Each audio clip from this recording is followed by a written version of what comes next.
Gout ran also in Monaco, not in that 200, but he ran in a youth 200, I think, earlier that day.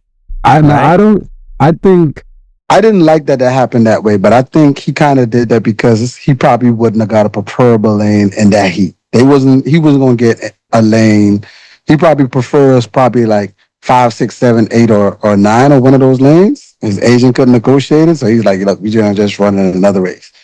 But I think that's what happened. I like the fact that he didn't run in the big dog race. I like that because we know what he can do. You know what I mean? And of course, at some point in time, we want to see him measure up against the big dogs. If he's gonna go out and make his Australian team and go to World Championships, they ain't no running then. You gotta race against the big dogs at that point in time. But until then, go out there and run. He ran 2010, bro. He went 2010 in Monaco. That would have measured up right there with them dudes in the big race in Monaco. Let me tell you why I don't like it. I don't like it. And I hear what you say, because the mental game has a lot to play when you jump in there with them big boys. You tend to grow or shrink. And that measurability I need to see. Gout has been running 2010, 20 all year, and I love Gout. But I needed to see how he measured up when he jumped in here with them big boys. He said on Noah's Those podcasts, I'm going to come and I'm going to beat you. Hey, this was your chance. We're trying to understand why he wasn't in the big race. Now, we don't know. I made the speculation that his agent probably couldn't get him a good lane in that big boy race. He would have probably been down in a tighter lane, and it was like, nah, we ain't doing that. But at the end of the day, once you turn pro, hey, boy, you with the big boys. Ain't no development here, boy. You know, once you in there, you throw it in there. In that hot grease, boy. Ain't none of that. Ain't none of that. Ain't no development here. That development, throw his behind in that hot grease. Let's see how it rock out, boy. I'm only saying that because me and Bernard grew up in an era where we raced in B races, right? And if you run fast enough in B race, not saying that this would happen, but if you run fast enough in B race, you can get that pot that was in the A race if you race everybody there, bro. So you gotta be able to earn your stripes and move your way up. I feel like him being at those races and maybe not facing off against those guys just yet is him earning his stripes and him saying, okay, what if he did jump in that race, right? And then he gets 5th, right? First time overseas, never been to Monaco. Those are all excuses. That's the development. That's your development once you turn pro. Once you sign that contract and say, I'm a pro, guess what? We're looking at them. Hey, I get it. Yeah. I love it. What you feel, B? Go ahead. I mean, it's kind of like the B races to me is almost like the G League in basketball, NBA.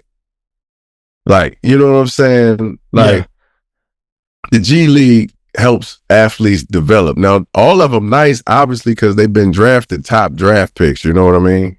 But the G League allows them to showcase their skills, to get footage, to build confidence, you know. And like you said, let's just say he would have been in the first race and got 5th, 6th place.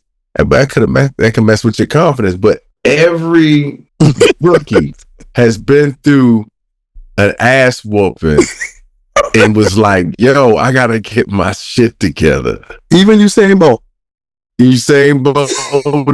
Well, yo, everybody's done that. I mean, it's cool for the developmental thing, but it's not for like running and you just confident and they put them burners on you.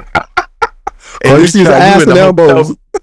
Man, you in the hotel room trying to figure out, like, was my drive phase right? And your coach is looking at you like you did everything right. He hard. He giving you the palms up?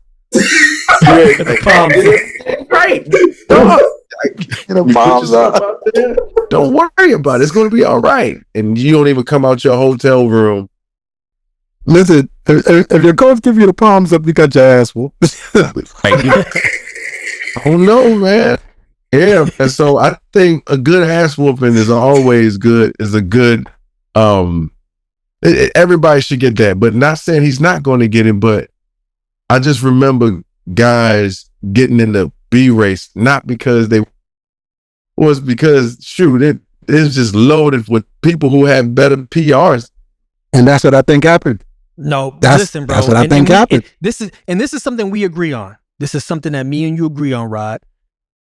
When Kaylin Whitney turned pro and she went out there and she started jumping in those big girl races in the Diamond Leagues, and she was in lane 8 and she was getting 8th, it messed with her mental. It messed with her mental. And I feel like give these young athletes who all they know is winning. Gout, all he knows is winning right now. Ease him into this scenarios of, you may not win, bro. You know what I'm saying? Ease him into those scenarios where he's going to be at a Monaco, where he sees these guys race, and then maybe at the next meet, he's going to jump in a race with them. Maybe we'll see how it works. 100%. I would love to see him. And the funny thing is, our sport is not built to have enough developmental races like that, because they are not going to fit them in. That's going to be another bump in the budget to bring in a developmental part. Especially for the 200, because the 200, like, usually you will see a B race in a 200, but you never really see a B race in a 200. I've never really seen that at a Diamond League, which was weird. But I think as a coach, you want him to get that early so you could coach against it. You could coach him through it, right? It'll be 2 months away. You watch him get his ass whooped. If he jump out there, get 4th or 5th, those guys he gets 4th or 5th at, you know you're going to see about 3 of them. You're going to see about 3 of them in 2 months.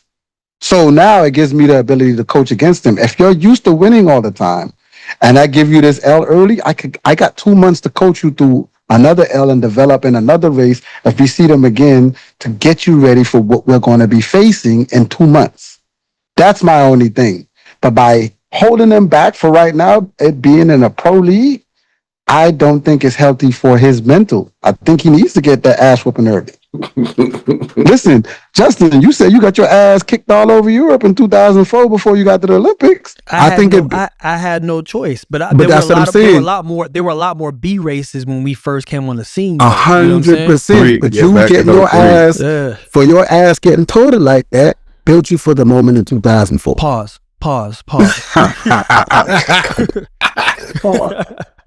I don't say it like that. He's like, nigga, nobody had their ass on my ass. In 03, I remember Gat in 03 doing some B races, and then all of a sudden he jumped into A races. It was like, there was no turning back.